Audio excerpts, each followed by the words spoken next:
से वर्णन कर चुके हैं। आप मंदिर नहीं जा सकते, कोई बात नहीं। आप अपनी दुकान नहीं छोड़ सकते, कोई बात नहीं। आप अपना घर नहीं छोड़ सकते, कोई बात नहीं। हमने यहां तक व्यासपीठ से कहा, आपके परिवार अगर मंदिर जाने से चिढ़ते हैं, आपके परिवार आपको कथा में भेजने से चिढ़ते हैं, आपके परिवार आपको कथा तक भी नहीं आने देते, तो शिव महापुराण की कथा कहती है मत जाओ, अपने घर में रहो। टीवी के सामने कथा सुन लो, मोबाइल पर कथा सुन लो। अगर किसी को चिढ़ लगती है कि तुम मंदिर मत जाओ, आप घर पर कथा सुन लो। आपका मन पर भगवान से इतनी प्रार्थना जरूर करना कि तू मेरे घर के लोगों का ऐसा स्वभाव बना देना कि ये खुद मुंह से बोले कि शंकर के मंदिर चली जा।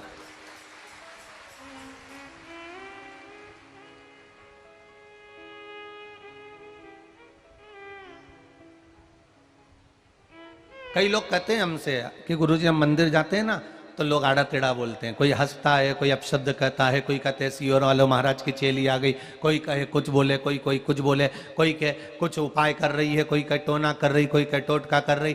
अरे कहने वाला कुछ भी कहेगा, जो महादेव को नहीं छोड़ सकते वो तुम्हें छोड़ेंगे क्या? शंकर भगवान नंदी पर बैठकर जा रहे हैं और किसी व्यक्ति ने भगवान शंकर को देखकर अपने परिवार वालों से कह दिया, देखो एक नंदी और दोनों साथ बैठ के जा रहे हैं। शंकर भगवान नीचे उतर गए, पार्वती को बिठा कर ले गए नंदी पर। तो फिर किसी ने कह दिया, देखो कहां बुद्धि मारी गई, जोरू का गुलाम है, पत्नी को बिठा कर ले जा रहा है, खुद पैदल चल रहा है। शंकर भगवान ने पत्नी को नीचे उतार दिया, खुद बैठ कर जाने लगे। तो दुनिया के लोग कहने लगे, बताओ बेचारी पत्नी को पैदल चला रहा है, खुद बैठ कर जा रहा है। शंकर भगवान पति पत्नी दोनों नीचे उतर गए, नंदी को खाली ले जा रहे थे। तो दुनिया के लोगों ने कह दिया, अकल कहां मारी गई, इतना बड़ा नंदी है, दोनों को बैठ कर चले जाना चाहिए। ये दुनिया के लोग हैं, कहे बिना नहीं रहेंगे।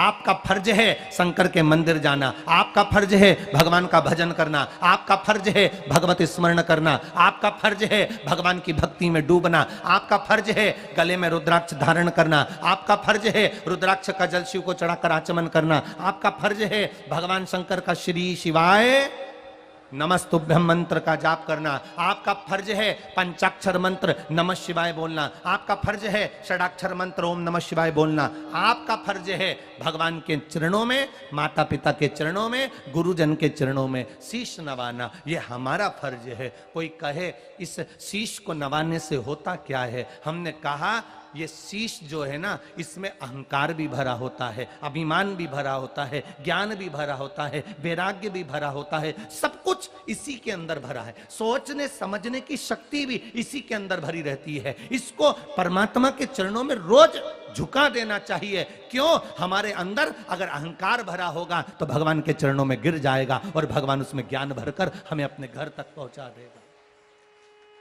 अभिमत्ता परमात्मा के चरणों में गिर जाए, अहंकार परमात्मा के चरणों में गिर जाए और ज्ञान, निर्मल ज्ञान हमारे पास प्राप्त हो जाए। कहेंगे दुनिया के लोग क्या होता है मंदिर जाने से, कहेंगे दुनिया के लोग क्या होता है भगवान का भजन करने से। उनको ये पत्र जो कहे ना, उनको ये सारे पत्र जो नेपाल की इस वीरगंज में हम छोड़ कर जाएंगे, इन पत्रों को उन तक पहुंचा देना कि इनने भी भगवत भजन किया है, इनने भी स्मरण किया है।